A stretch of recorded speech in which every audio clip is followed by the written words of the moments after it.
रुक जाओ, इसे द्वारका माई ले चलते हैं।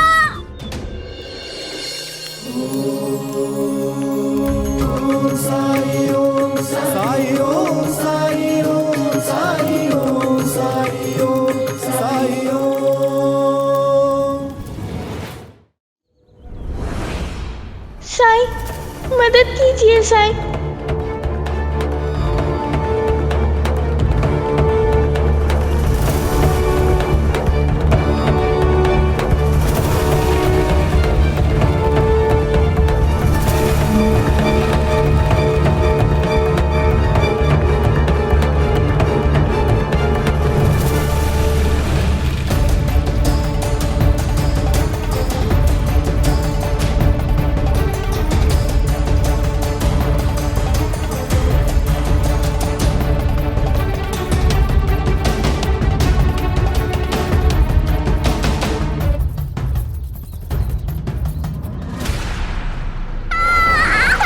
रुक जाओ,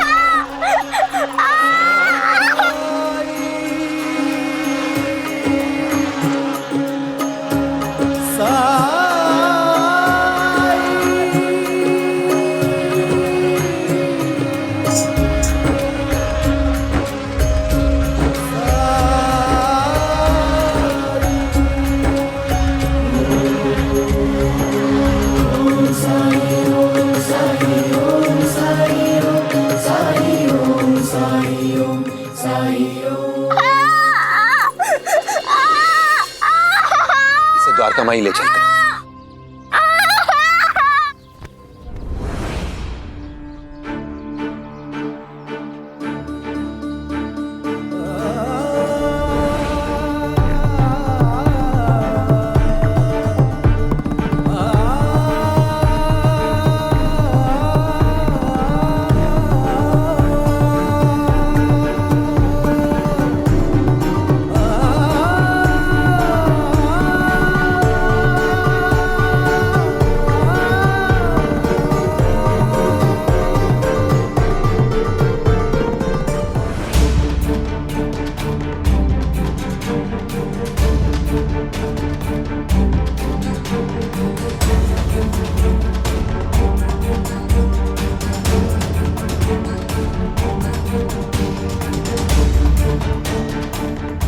अरे परी के मामा, आप कहाँ जा रहे हैं? साई तो तारा को लेके द्वारका माई गए।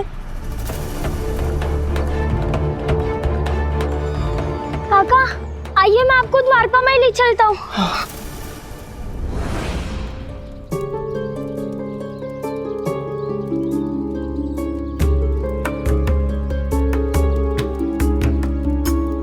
तारा, तारा, तारा, मेरी तारा की सुंदरता को ये क्या हो गया?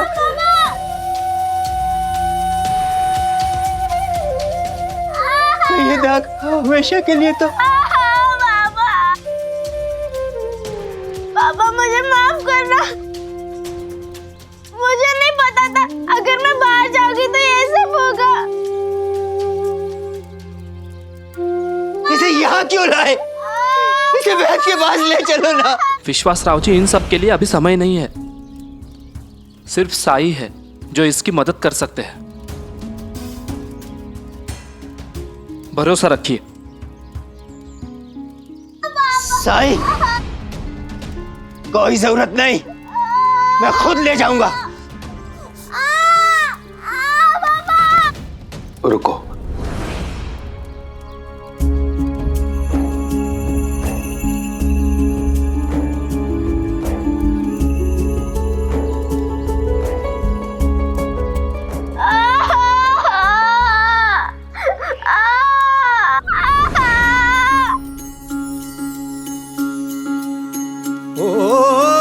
जब कठिनाई छाई तू ही याद आया, भटके राही को तूने रास्ता दिखाया, तूने भक्तों का बेड़ा पार लगाया, तेरी महिमा मेरे साई कौन जान पाया। ओम साई ओम साई ओम साई ओम साई ओम साई ओम साई ओम साई ओम।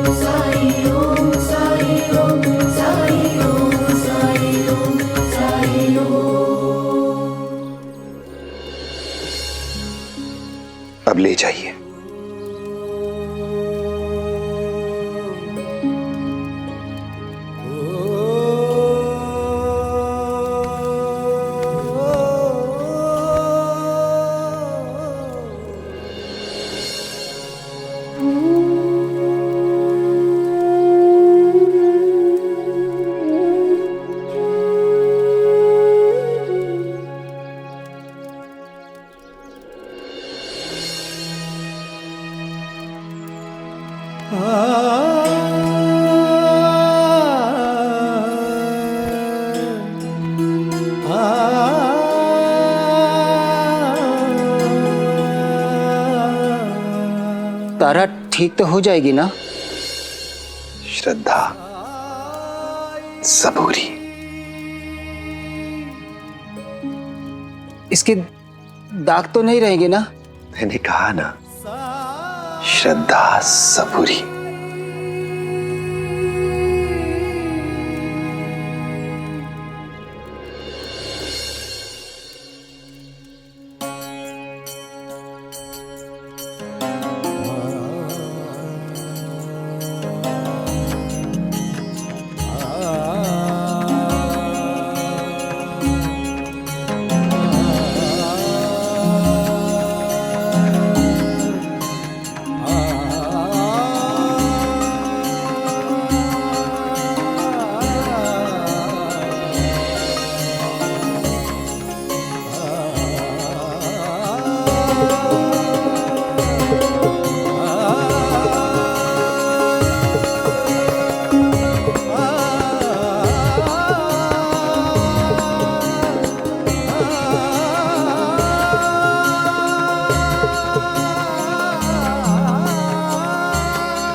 डर कम हुआ क्या?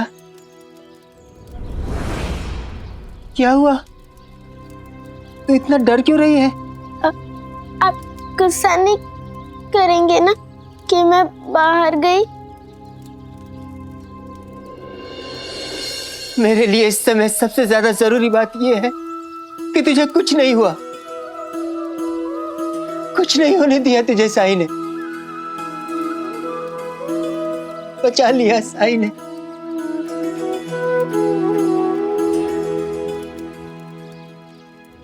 मैंने आपसे सलाह नहीं मांगी है जो आप मुझे मशवरा दे रहे हैं। ये फकीरों जैसे कपड़े पहन लिए हैं, इसका मतलब ये नहीं कि आप कोई महात्मा है और मुझे आपकी बात सुननी ही चाहिए। क्या ये फकीर घर गृहस्थी के बारे में, माता पिता अभिभावक के कर्तव्य के बारे में कुछ जानता भी है? जो खुद दिन भर इधर से उधर घूमता रहता है, उसकी संगत में आकर कोई भी घुमक्कड़ ही बनेगा ना। जब परी घर छोड़कर गई और साईं को मिल गई तो ये उसे लेकर घर क्यों नहीं आए? अगर उपदेश देने का इतना ही शौक है तो हमारे घर पर आकर भी तो दे सकते थे।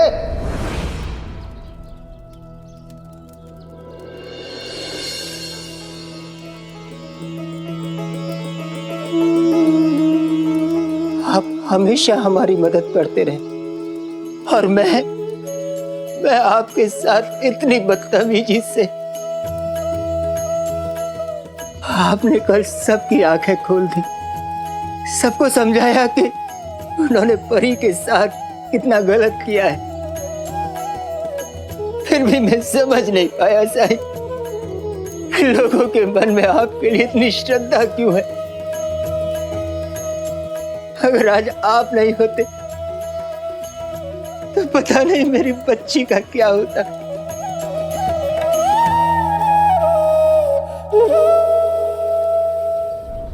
एक प्रश्न का उत्तर देंगे विश्वासराव जी?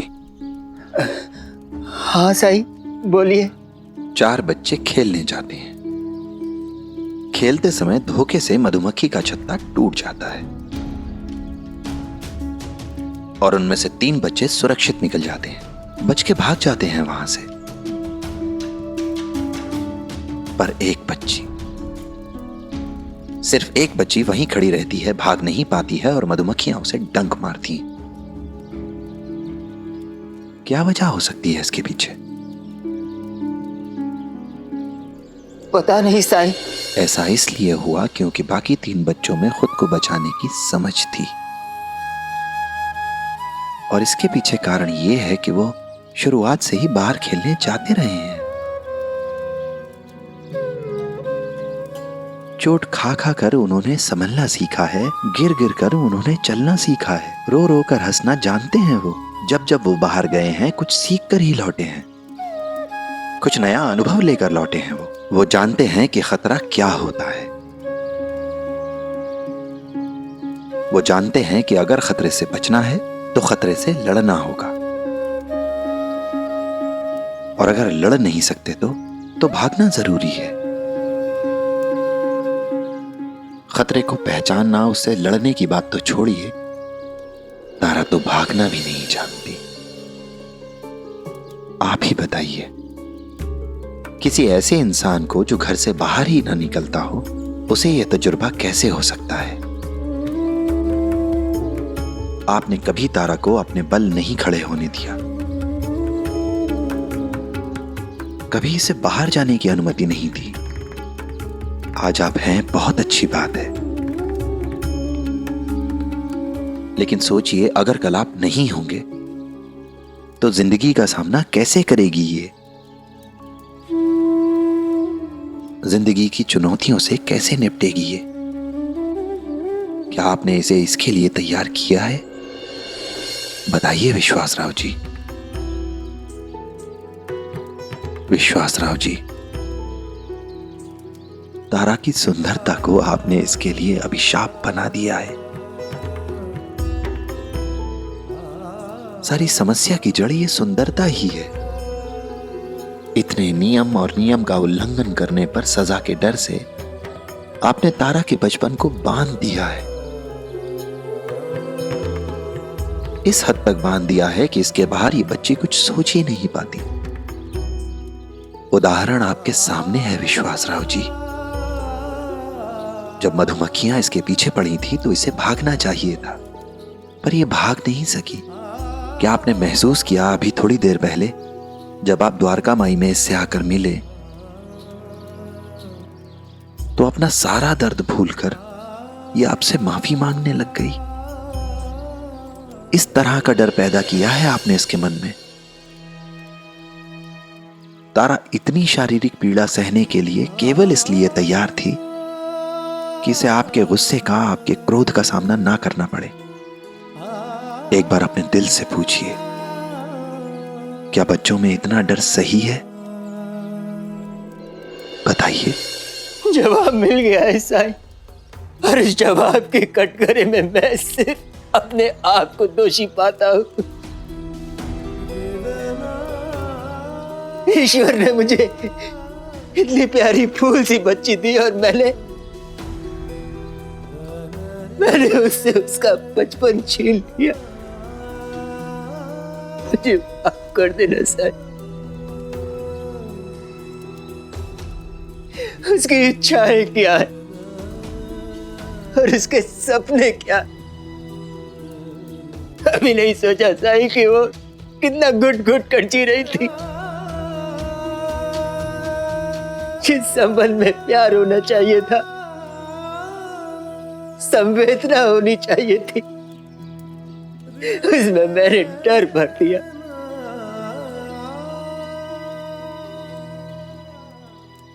डर भर दिया सर। तारा, अगर मैं तुम्हें शारीरिक सुंदरता या बाहर खेलने की आजादी, इन दो में से किसी एक को चुनने के लिए कहूं तो क्या चुनोगी तुम?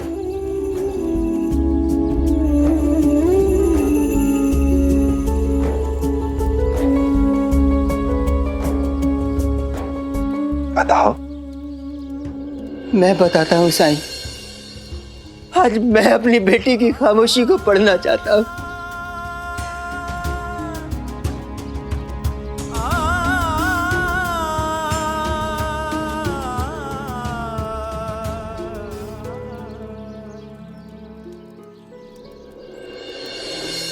ये खेलना चाहती है, मैंने इसे कभी दोस्त नहीं बनाने दिए, ये अपने दोस्त बनाना चाहती है। ये धूप में खेलना चाहती है, खुली हवा में सांस लेना चाहती है, बारिश में भीगना चाहती है।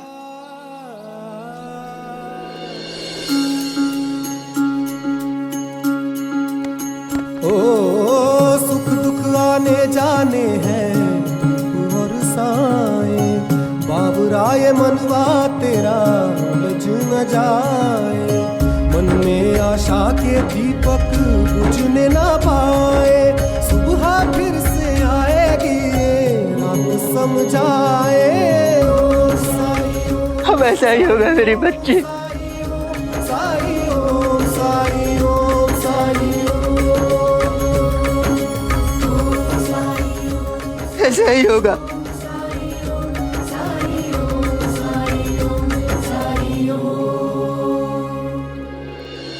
साई, आपका ये एहसान मैं जिंदगी भर नहीं भूलूंगा।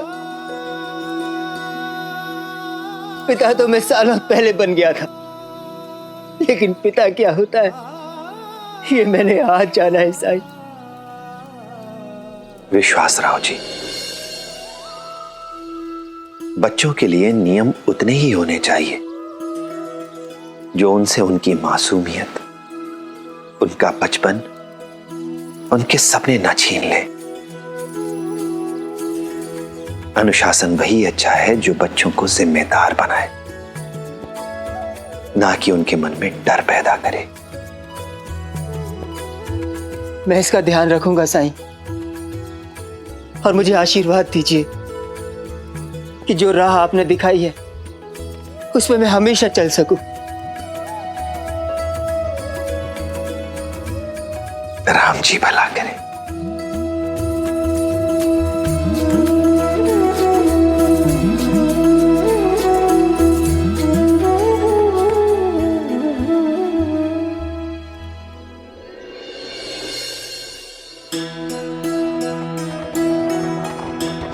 इतने दिन मामा के घर पर कैसे बीत गए पता ही नहीं चला। गाड़ी रोकिए। माँ, ये वही छावनी है जहाँ हम लोग सब्जियों की आपूर्ति करते हैं। अच्छा, तुम इतनी दूर आते हो? हाँ माँ, और मैं सोच रहा हूँ मैं जाकर प्रबंधक महोदय से मिलाता हूँ, उनके हालचाल ले लूंगा। वो क्या है ना कि व्यवसाय में व्यवहार बहुत जरूरी होता है। ठीक है, तुम जाकर मिल लो, मैं यहीं बाहर तुम्हारा इंतजार करती हूँ। इंतजार करने से अच्छा होगा कि आप शिरडी चली जाएं। वो क्या है ना माँ कि मैं इतने दिनों बाद आ रहा हूँ, तो हो सकता है वहां पे कुछ समय लग जाए। ठीक है, जैसा तुम्हें ठीक लगे, लेकिन तुम जल्दी आना। ठीक है केशव? जी माँ। जा, चलो भैया।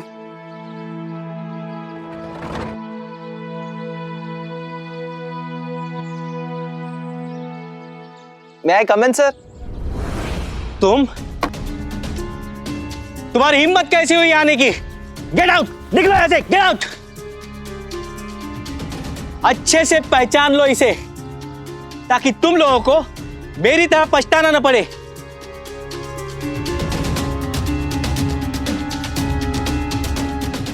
कभी भी काम मत देना इस लड़के को, वरना धोखा खाओगे इस गैर जिम्मेदार आदमी से। ये आप क्या कह रहे हैं सर? हमसे कोई गलती हुई क्या? अरे जिन्हें ना कारोबार की समझ थी न जिम्मेदारियों का एहसास था, ऐसे लोगों को काम देकर गलती तो मैंने की है। इसीलिए कहते हैं कि पेशेवर लोगों के साथ ही काम करना चाहिए।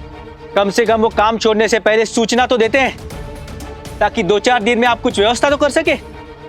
अरे इनके जैसे नहीं कि किसी के हाथ भी संदेशा भिजवा दिया कि अब सब्जियों की आपूर्ति नहीं कर सकते।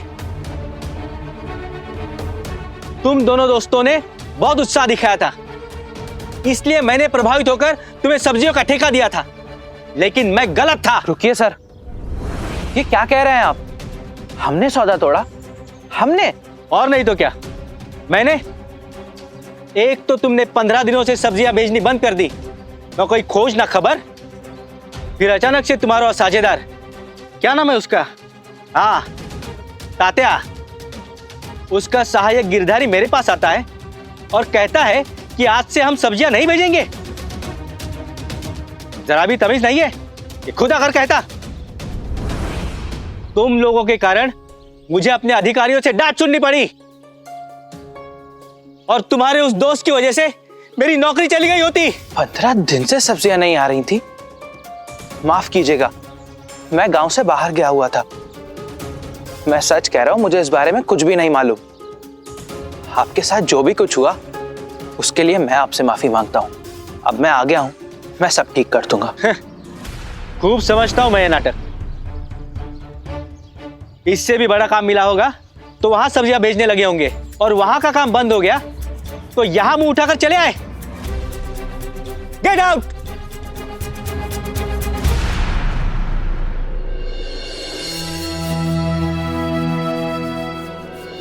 आई इधर नहीं देख रही है। सुरेश बाबू भाग लो।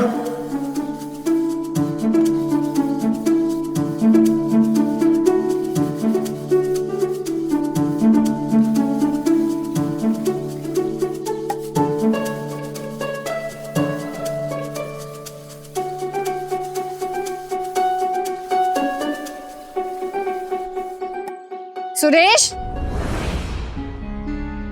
मैंने जो काम तुम्हें दिया था उसे पूरा किए बिना घर के बाहर जाने के बारे में सोचना भी मत। आई कितना काम कराती है आप मुझसे। मेरी उम्र के सारे बच्चे वहाँ पे बाहर खेल रहे, और एक मैं हूँ जो हर समय काम करते रहता हूँ। कौन क्या करता है क्या नहीं, मुझे इसकी कोई परवाह नहीं। तुम मेरे बेटे हो, इसलिए तुम्हें वही करना होगा जो मैं तुमसे कहूंगी। मैं कुछ नहीं करूँगा। जब तक तुम इस घर में हो तुम्हें मेरी हर बात माननी पड़ेगी। ये गलत है आई, हर बार आप अपनी मर्जी चलाती है। मैं आपका बेटा हूँ, कोई गुलाम नहीं।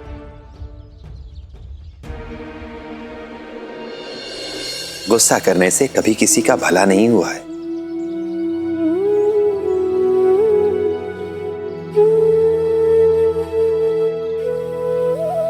साई, ये मुझे घर से बाहर ही नहीं निकलने देती। बस दिन रात काम करवाती रहती है मुझसे। गुस्सा तो आएगा ही ना। साई हमेशा बाहर जाने की जिद करता है। जब भी कोई काम कहती हूँ तो मना कर देता है। अब आप ही समझाइए ना कि मेरा कहना माना करे। क्या मैं आपका कहना नहीं मानता हूँ? आपका काम है जो कभी खत्म ही नहीं होता। कभी कहती है सब्जी लेके आओ, सब्जी लेने के बाद गौशाला की सफाई करो, फिर चारा काटो, फिर गायों को चारा खिलाओ, फिर दूध दुहो, और फिर वही बर्तन मांजो। नौकर बना के रखा है मुझे। साई अभी बताइए, क्या ये उचित है कि मैं इतने सारे काम करूं? तुम्हारी आई भी तो सारे काम करती है, और इन कामों के अलावा गांव में घर घर जाकर दूध भी तो बेचती है वो। हाँ तो आई को उसके लिए पैसे भी तो मिलते हैं ना।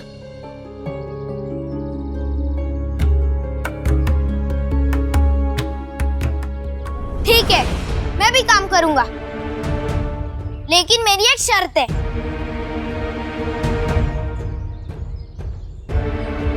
कैसी शर्त? मैं अभी आया साई।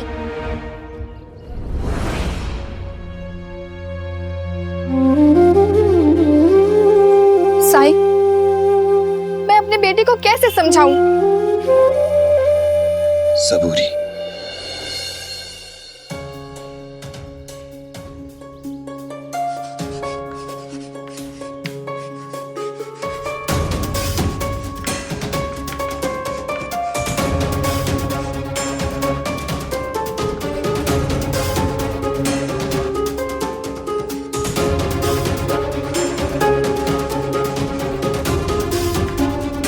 ये देखिए,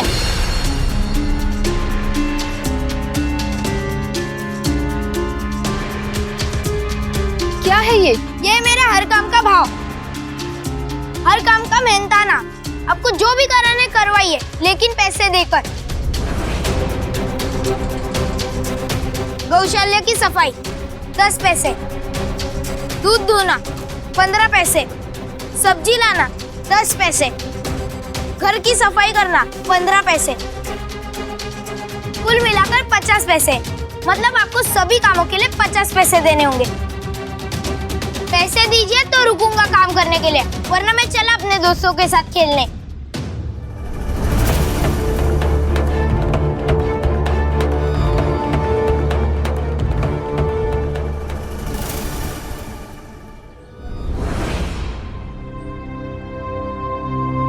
तात्या, ऐसे भी क्या जल्दी है हाँ जो बिना कुछ खाए जा रहा है? आई बहुत जरूरी काम है, रास्ते में खा लूंगा, आप चिंता मत कीजिए। तुझे ऐसे चिंता में देखकर मैं चिंता ना करूं हाँ? क्या हुआ है? कल ही तो बताया था आई, हम जिसके साथ व्यापार कर रहे थे उसने कल सौदा तोड़ दिया। बस उसी बात को लेके मैं परेशान हूँ कि ऐसी क्या बात हुई जो उन्होंने हमें मना कर दिया। मैं तो कल ही नगर जाने वाला था, लेकिन कल बाबा नगर जा रहे थे, इसीलिए मुझे खेत का काम संभालना पड़ा। आज समय मिला है तो वहीं जा रहा हूँ, जाकर छावनी के प्रबंधक से मिलूंगा। आखिर पता तो चले कि हमसे गलती कहाँ हुई, तभी तो मैं ये गलती सुधार सकूंगा। और फिर केशव को भी तो जवाब देना होगा मुझे, क्योंकि वो मेरे भरोसे पर व्यापार छोड़ के गया था। तात्या, ज्यादा चिंता करने की जरूरत नहीं है। साई ने कहा है ना कि व्यापार के उतार चढ़ाव से और कारोबार के अनुभव से ही तुम कामयाब व्यवसायी बनोगे। और फिर हो सकता है कि इस घटना में कोई सबक छुपा हो। चलता हूँ आई, जल्दी पहुंचना है मुझे। शांत मन से जाना, ज्यादा मत सोचना, सब ठीक ही होगा।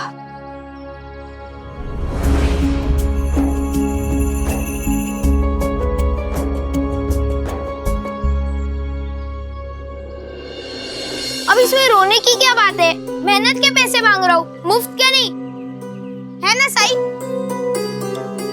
देख रहे हैं ना साई, घर के काम करने के पैसे मांग रहा है आई से। दरअसल देखा जाए तो आपके बेटे की मांग गलत नहीं है। साई, कोई भी मुफ्त में काम क्यों करे, है ना? वैसे आप भी तो मेहनत करती हैं,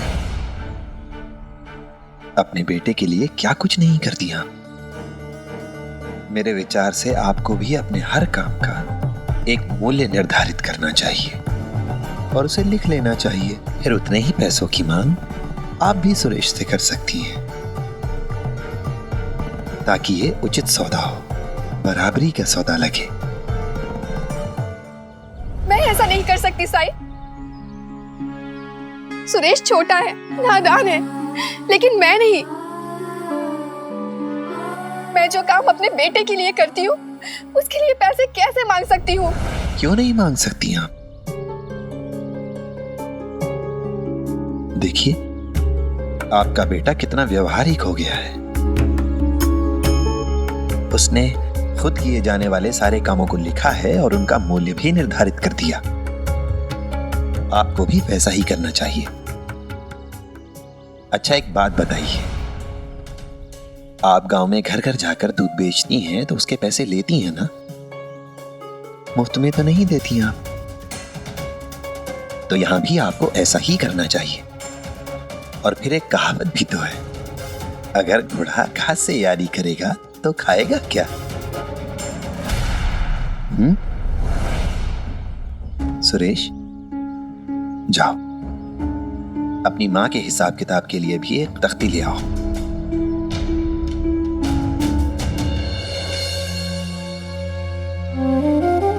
साई, आप ये सब मुझसे क्यों करवा रहे हैं?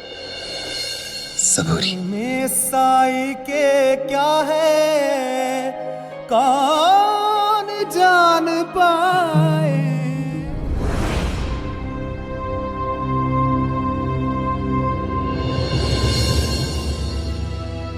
आजी, लाइए मुझे दीजिए, मैं पहुंचा देता हूं आपके घर तक। दीजिए।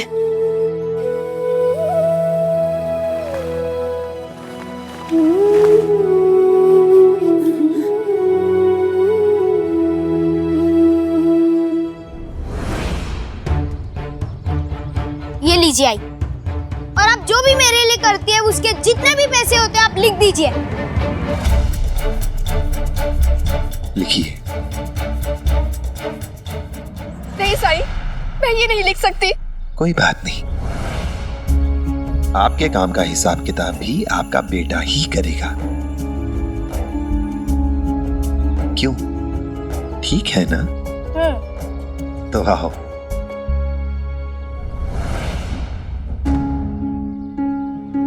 बैठो।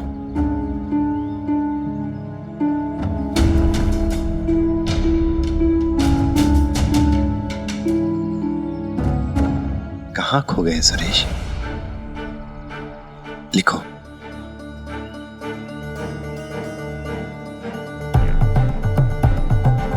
आप हर रोज इसे खिलाती हैं। लिखो। तुम्हारी आई ने 9 महीने तुम्हें अपने पेट में रखा, अपने गर्भ में रखा। लिखो। साई, मैं माँ हूँ। मैं इन सब चीजों का हिसाब कैसे? यह आवश्यक है। जब सुरेश बीमार हुआ तो आपने अपने दिन का चैन, रातों की नींद, सब कुछ त्याग दिया था। लिखो।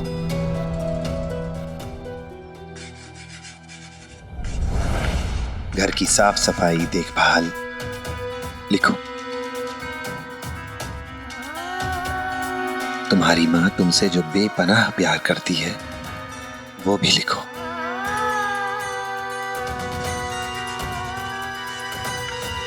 अब लिखो। हो गया साई, अब बस कीजिए। ठीक है, लो।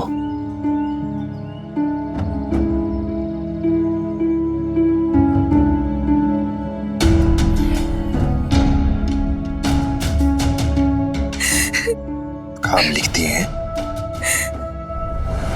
बस दाम लिखना बाकी है।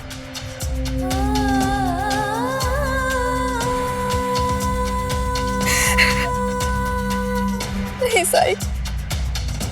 लिखिए।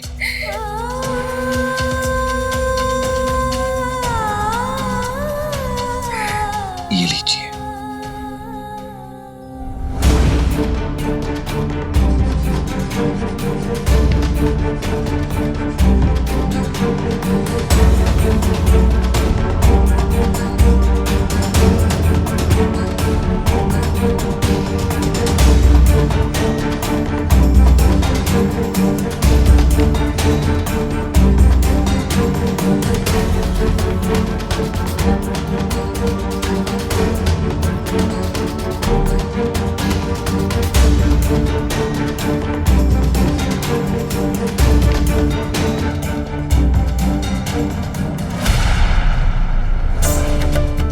आई मेरे लिए जो काम करती है, अगर उन्होंने उसका दाम ज्यादा लिख दिया तो मैं कहाँ से दे पाऊंगा पैसे? क्योंकि मैं तो वही पैसे दे पाऊंगा जो आई मुझे देंगी। कहीं मेरा दाम मुझ पर ही उल्टा ना पड़ जाए। ये लीजिए साई।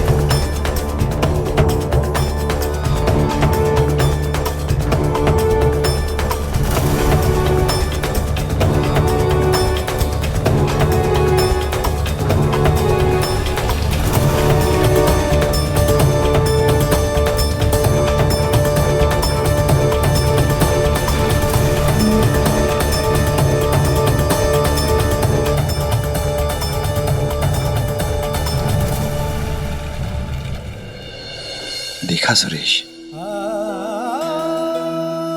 मां की ममता को खरीदा नहीं जा सकता। मां तो प्रकृति की तरह है जो केवल देना जानती है और बदले में कुछ नहीं लेती, कुछ भी नहीं। क्योंकि मां निस्वार्थ होती है, इसलिए अपने बच्चों के लिए वो जो कुछ भी करती है वो केवल इसलिए करती है क्योंकि वो अपने बच्चों से प्यार करती है। और निस्वार्थ प्रेम की कोई कीमत कैसे लगा सकता है? साई, मैं भी तो आई से बहुत प्यार करता हूँ, लेकिन वो हर वक्त मुझे काम करा करा के परेशान क्यों करती है? हर वक्त मेरे पीछे पड़ी रहती है, ये करो वो करो। जबकि मेरे दोस्तों को भी आई है ना, मैं उन्हें रोज देखता हूँ और वो सब भी तो अपने बच्चों की काम करती है, फिर भी पैसे नहीं मांगती। इसका मतलब ये हुआ मेरी आई मुझसे प्यार तो करती है, लेकिन मेरे दोस्तों की आई की तुलना में बहुत कम। सही कहा ना?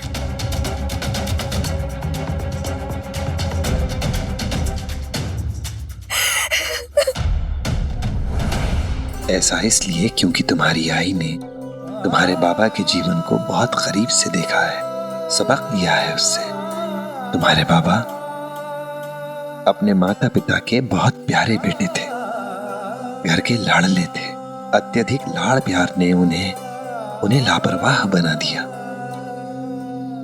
या यूं कह सकते हैं कि वो बिगड़ गए। उन्हें ना तो पैसे की चिंता रही, ना ही अपने स्वास्थ्य की। बुरी संगति में आकर उन्हें तरह तरह के व्यसन लग गए और वो तरह तरह की बीमारियों का शिकार हो गए। नशे की लत कुछ ऐसी लगी जिसकी कीमत उन्हें अपनी जान देकर चुकानी पड़ी। तुम्हारे बाबा तो इस संसार से चले गए, पर तुम्हारी आई और तुम्हें यहीं छोड़ गए। तुम्हारी आई ने हर रोज संघर्ष किया, तुम्हें पाल पोस कर बड़ा करने के लिए, घर चलाने के लिए। तुम्हारी आई खुद तो मुश्किलों से जूझती रही, लेकिन तुम्हारी खुशी में कोई कोर कसर नहीं छोड़ी उन्होंने। और इसलिए इनके जीवन का एकमात्र लक्ष्य यही है कि जिस राह पर तुम्हारे बाबा गए हैं उस राह पर तुम न चलो। पति की जैसी दुर्दशा उसके बेटे की ना हो, और इसीलिए ये चाहती हैं कि तुम मेहनती इंसान बनो, अपनी जिम्मेदारियों को समझो, ताकि इस समाज में, इस संसार में सर उठाकर चलने के लायक बन सको तुम। काश ये बात सुरेश समझ पाता साईं, लेकिन ये तो समझता है कि मैं इसकी दुश्मन हूं। ये मुझसे इसलिए नाराज रहता है क्योंकि मैं इसके साथ सख्ती से पेश आती हूँ। लेकिन साईं, इसने जो आज किया है उससे मेरा दिल चलनी हो गया है।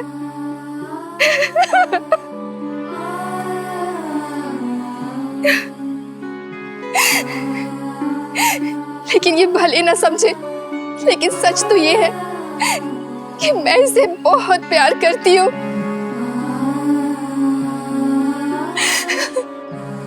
और ये सुनिश्चित करना चाहती हूँ कि इसका आने वाला कल सुरक्षित हो, सुनहरा हो।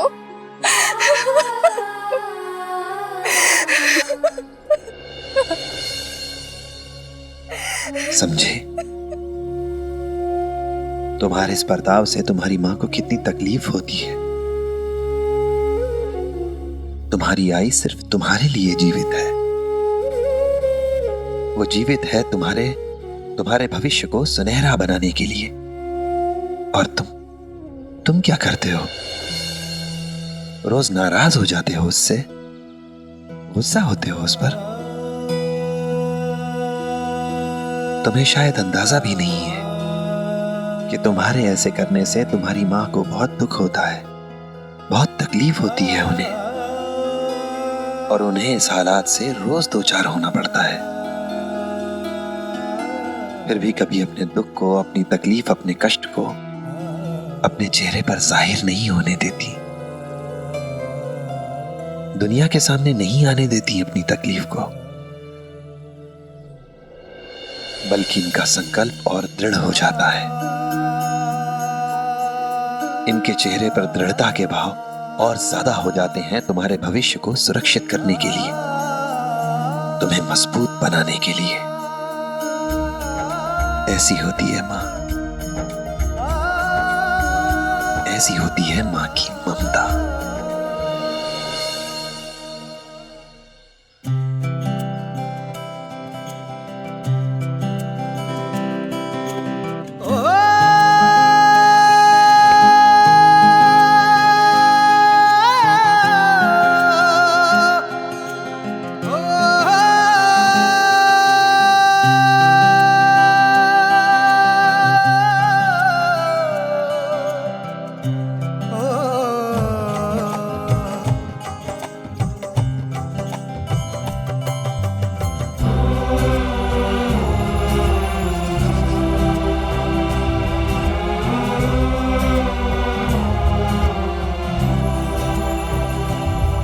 बंदे हैं हम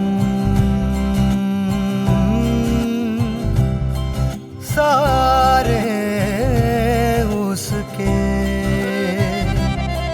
बंदे हैं हम सारे उसके, सबका मालिक एक। श्रद्धा और सबूरी रख कर काम किए जाने, कोई भी आई, मुझे माफ कर दीजिए, मैं आपको समझ नहीं पाया, लेकिन अब मुझे एहसास हो गया। अब जो कहेंगे मैं वो करूँगा। मैं वादा करता हूँ आपसे कि मैं हर काम सीखूंगा, आपके हर काम में हाथ बटाऊंगा। रहम नजर साई, रहम नजर, रहम नजर साई, रहम नजर, रहम नजर साई, रहम नजर, रहम नजर साई, रहम नजर, रहम नजर साई, रहम नजर, रहम नजर साई, रहम नजर, रहम नजर साई, रहम नजर, मेरे साई, मेरे साई, रहम नजर साई, रहम नजर, रहम नजर साई, रहम नजर, मेरे साई, मेरे साई।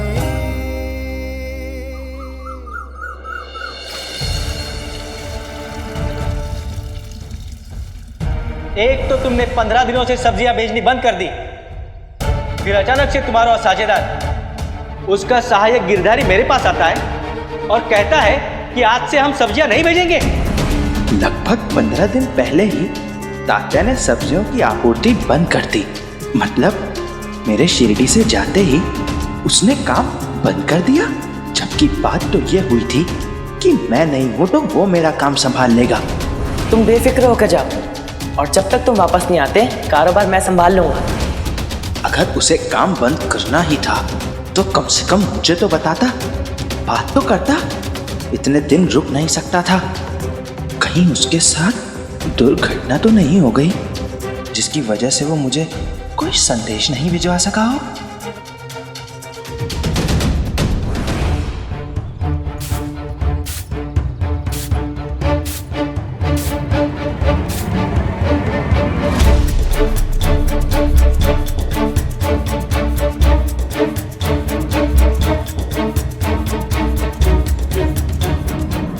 तात्या तो ठीक ही लग रहा है, खुश लग रहा है। मतलब कोई ऐसी बात नहीं हुई जिसकी वजह से उसने ये फैसला लिया हो और मुझे ना बता पाया हो।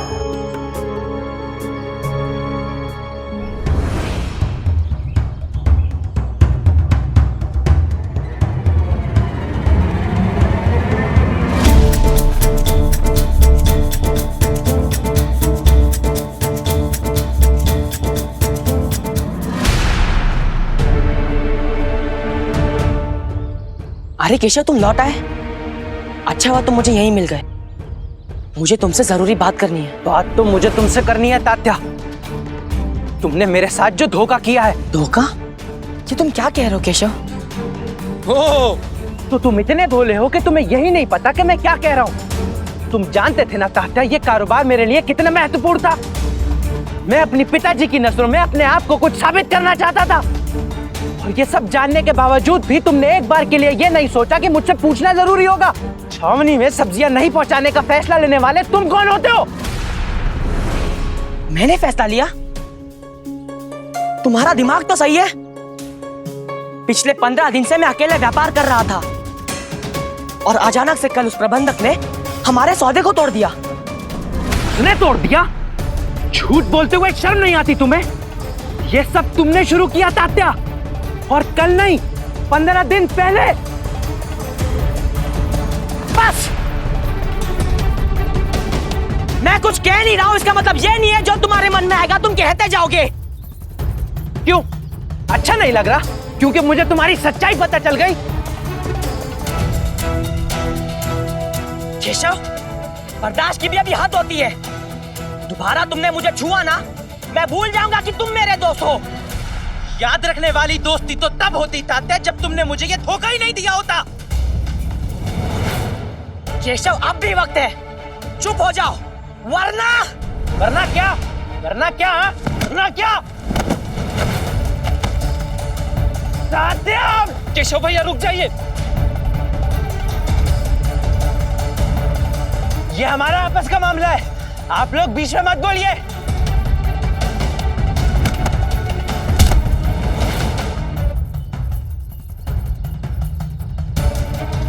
चंदू जल्दी जाओ, पाटिल जी बाइजा को बुला के लाओ।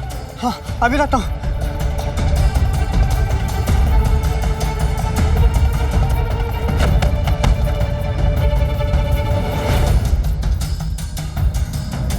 पंता जी, चलिए सरकार को खुशखबरी देते हैं कि उनकी योजना सफल हुई।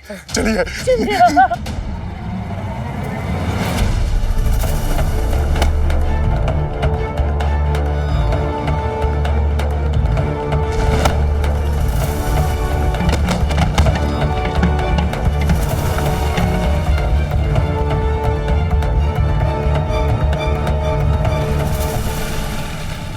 भाई सक्का, जल्दी चलिए, केशव और तात्या आपस में लड़ रहे हैं।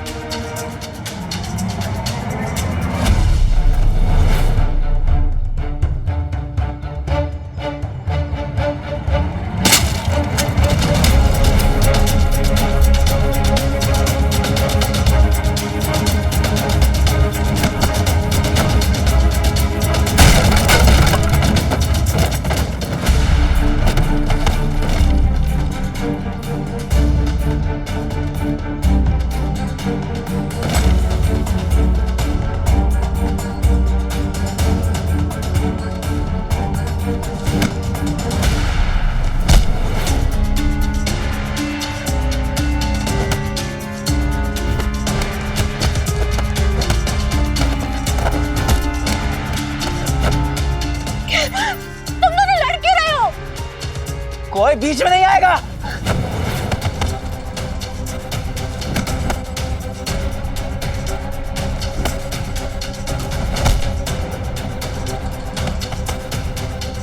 अब इन्हें केवल साई रोक सकते हैं। चल।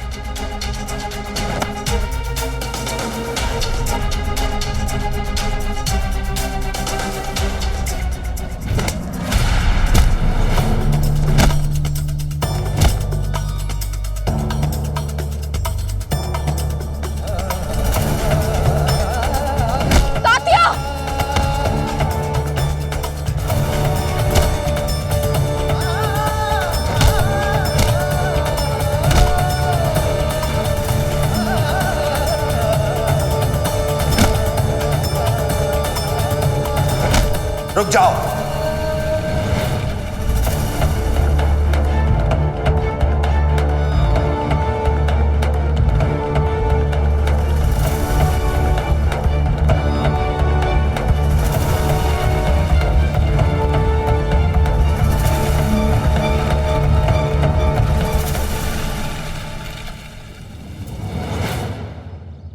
झूठा है तू, धोखेबाज है तू, झूठा है तू, धोखेबाज है तू।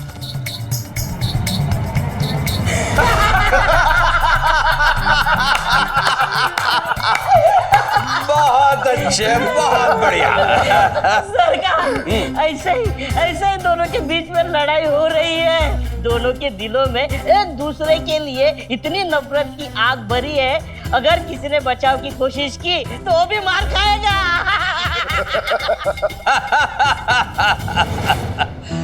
मैं भी यही कामना कर रहा हूं कि वो पाखंडी उन्हें रोकने जाए और वो दोनों उसकी अच्छे से धुलाई कर दें।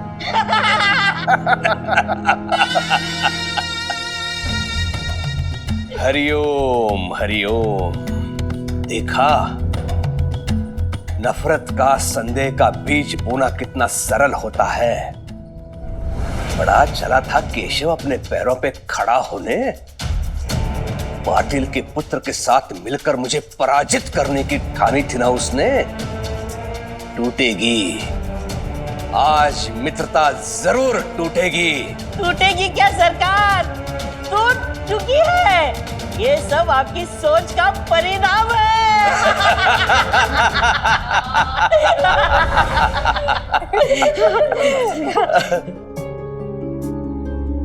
मुझे तो यकीन ही नहीं हो रहा है कि सरकार अपने बेटे के साथ ऐसा भी कर सकते हैं। हे खंडोबा, इस मुश्किल की घड़ी में केशव और तात्या को साथ रहने की सहनशीलता प्रदान कीजिए। रामकृष्ण हरि, रामकृष्ण हरि।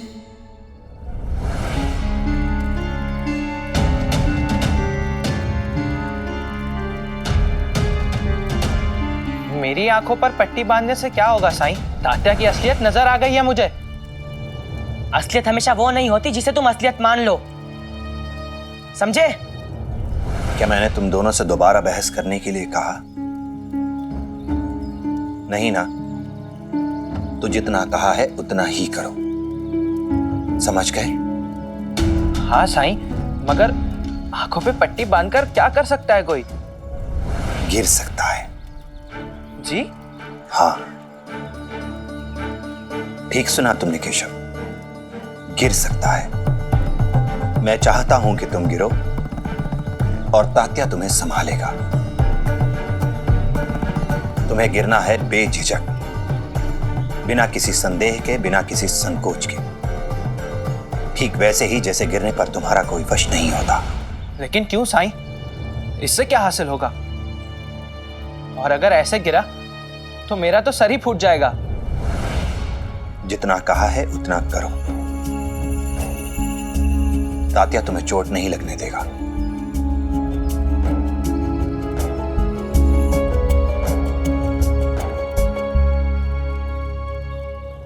अब गिरो केशव।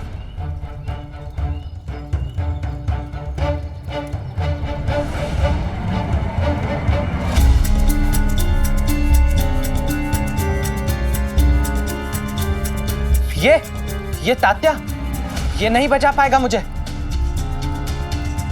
ये मुझे समय पे पकड़ने से रहा।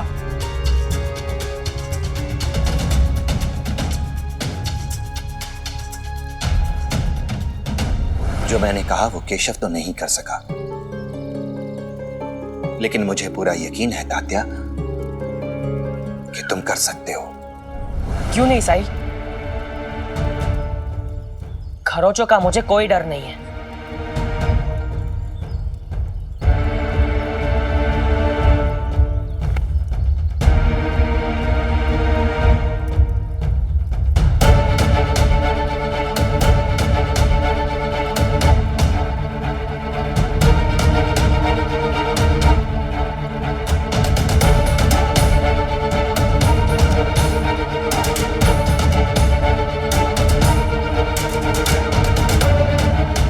अब गिरो तात्या।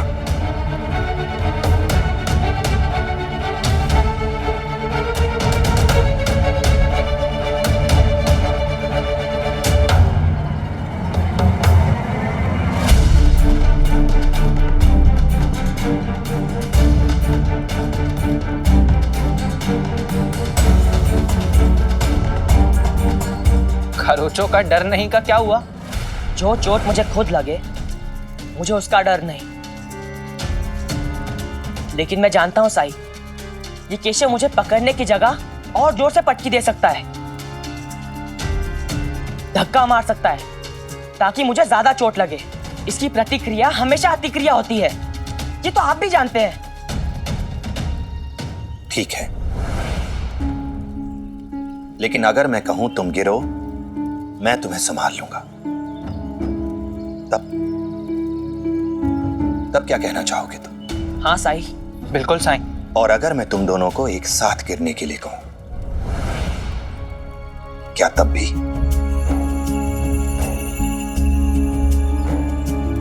बेशक साईं, निसंदेह। एक बार फिर से सोच लो, हो सकता है तुम दोनों के एक साथ गिरने पर मैं किसी एक को ही संभाल पाऊं। मैं फिर भी तैयार हूं साईं। आप पर पूरा भरोसा है साईं। अगर आप एक को संभाल पाए और दूसरे को नहीं, तो उसके पीछे भी कोई वाजिब वजह होगी।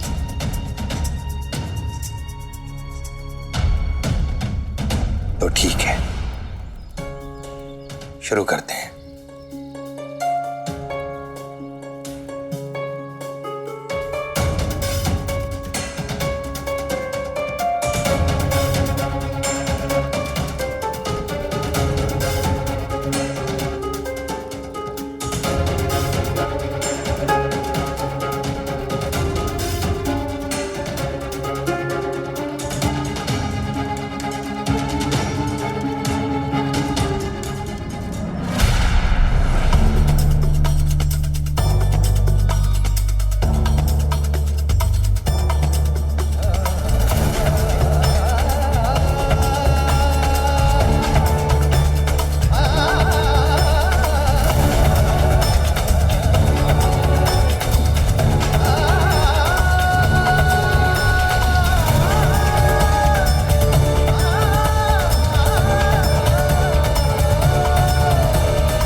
शुरू करते हैं।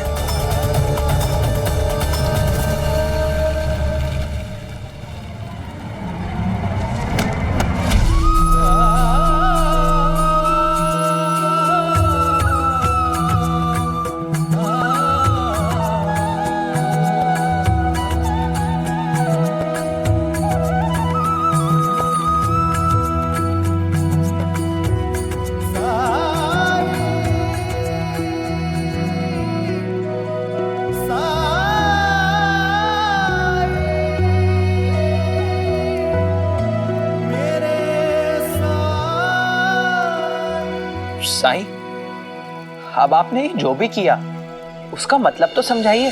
तुम दोनों समझदार हो, अपनी परेशानियां सुलझाने योग्य हो तुम, ये भी खुद ही समझ जाओगे। याद करो, जब तुम दोनों ने साथ कारोबार शुरू करने का फैसला लिया था तो मैंने क्या कहा था? तुम दोनों एक बात गांठ बांध कर रख लो कि आज से तुम दोनों न केवल बचपन के साथी हो, बल्कि व्यापार में साझेदार भी हो। जैसे तुम दोनों एक दूसरे के दोस्त होने के नाते एक दूसरे पर भरोसा करते हो, वैसा ही भरोसा काम के मामले में भी करना। तुम दोनों को मुझ पर तो विश्वास है, लेकिन उतना ही विश्वास एक दूसरे पर नहीं। विश्वास ऐसी चीज नहीं है साईं जो एक बार बनी तो हमेशा बनी रहे। विश्वास बनाने के लिए हर किसी को मेहनत करनी पड़ती है, हर रोज उसकी नींव मजबूत करनी पड़ती है। मुझे इस पर पूरा भरोसा था, लेकिन जिस तरह का बर्ताव इसने आज मेरे साथ किया है, उसके बाद मैं इस पर कैसे भरोसा करूं? अच्छा, सारी गलतियां मेरे नाम पर चढ़ा दी। मैंने क्या किया? हाँ, मैं तो यहां था भी नहीं। शोर में आवाजें सही से सुनाई नहीं देती हैं। अपने मन को शांत करो, तब एक दूसरे को सुन पाओगे। जब सुन पाओगे तभी समझ पाओगे कि सच्चाई क्या है और भ्रम क्या। अगर एक साथ काम नहीं करना चाहते तो कोई बात नहीं, लेकिन मनमुटाव करके गलतफहमी में एक दूसरे से दूर हो जाना, दोस्ती में दरार डाल लेना, ये तो अच्छी बात नहीं है।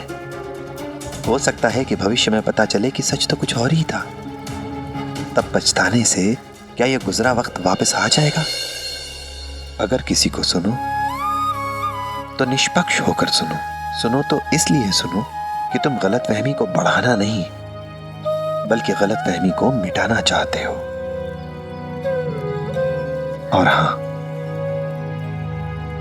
मैं अपना काम खत्म कर लेता हूं। जब तक बात पूरी ना हो जाए तुम में से कोई भी द्वारका माई से बाहर नहीं जाएगा।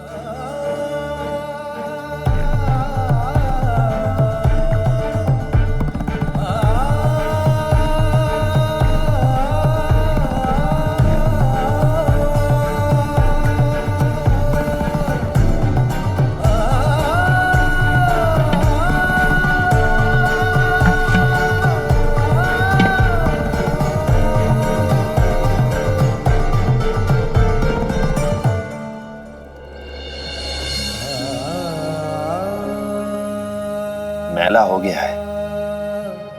समस्या को जड़ से काटोगे तो ही खत्म होगी, बीज से काटोगे तो फिर बढ़ जाएगी।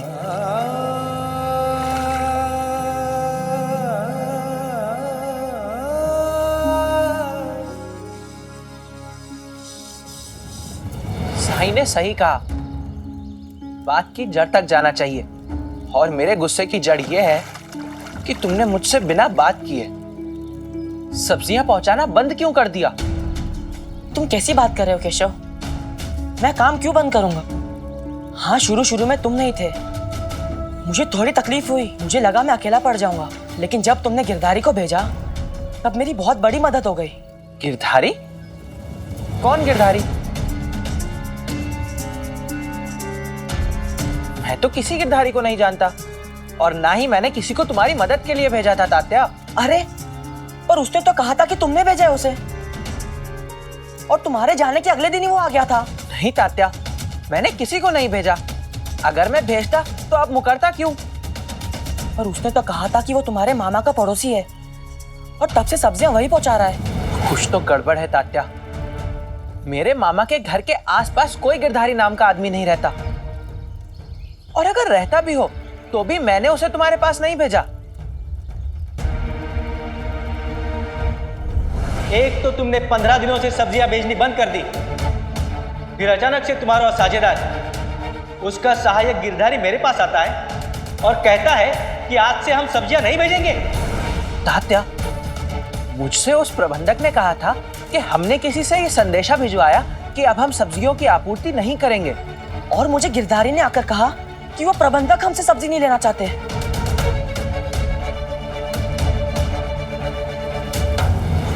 कौन है ये गिरधारी? कैसे पता करें?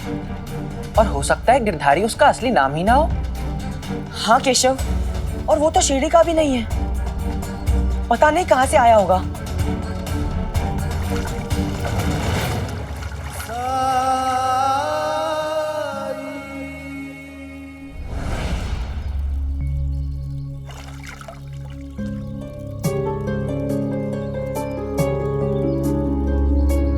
साईं, आपने सही कहा था, गलतफहमी ही निकली।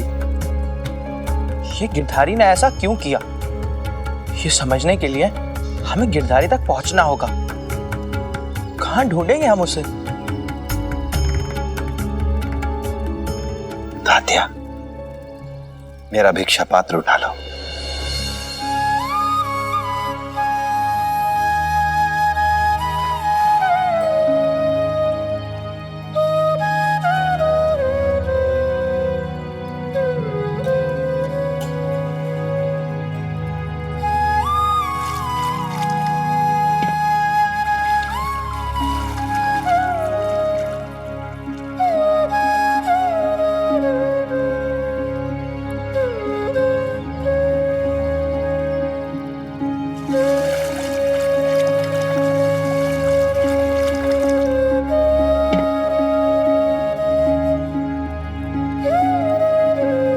एक काम करो, ये जल तुलसी देवी में चढ़ा दो, मगर एक साथ।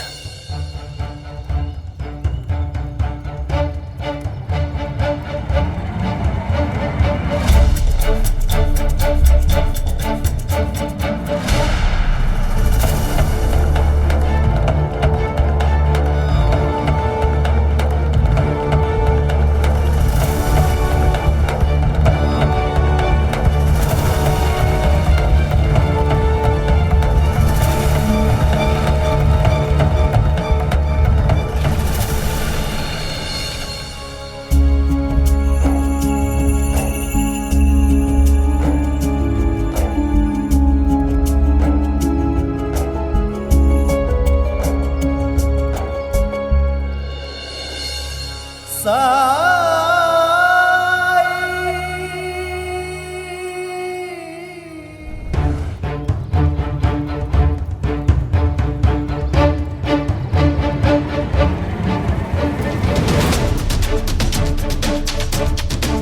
से मैंने उस पाटिल के बेटे के साथ साझेदारी की बात सुनी है, तब से मैं इन दो मित्रों की साझेदारी तोड़ने की योजना बना रहा हूं।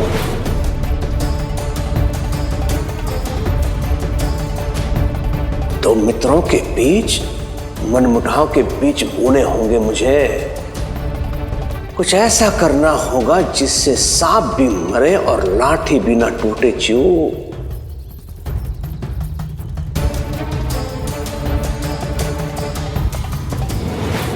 ये ताते जी कहाँ रहते?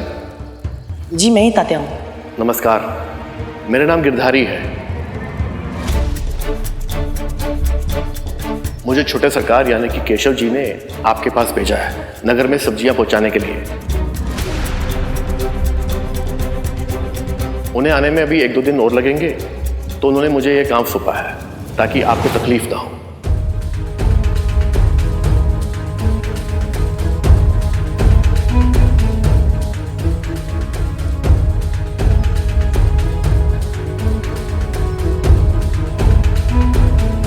आपका काम हो गया।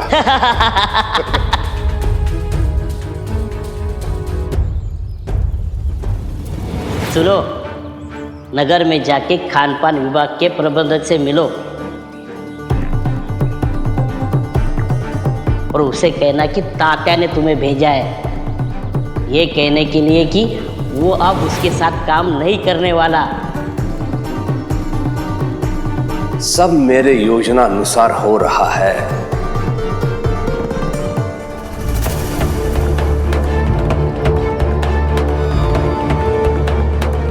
वहां के प्रबंधक ने यह कह के लौटा दिया कि उन्होंने ये ठेका किसी और को दे दिया है। दरअसल उन्हें कोई ऐसा व्यक्ति मिल गया है जो बहुत ही किफायती दरों पर उनको सब्जियों की आपूर्ति कर सकता है। क्या?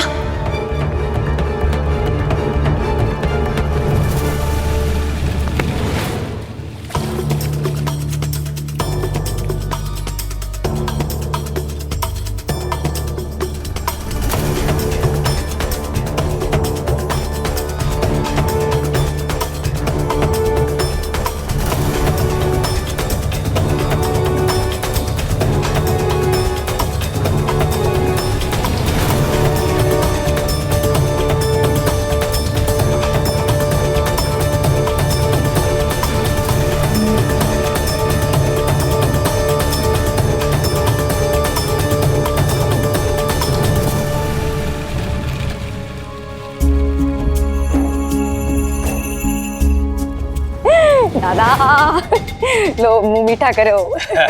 कुलकर्णी सरकार,